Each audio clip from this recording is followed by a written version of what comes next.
नगरी वस्ती केली तरी मी आले एक भावे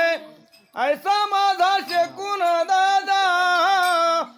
चित्त देऊन ऐकावे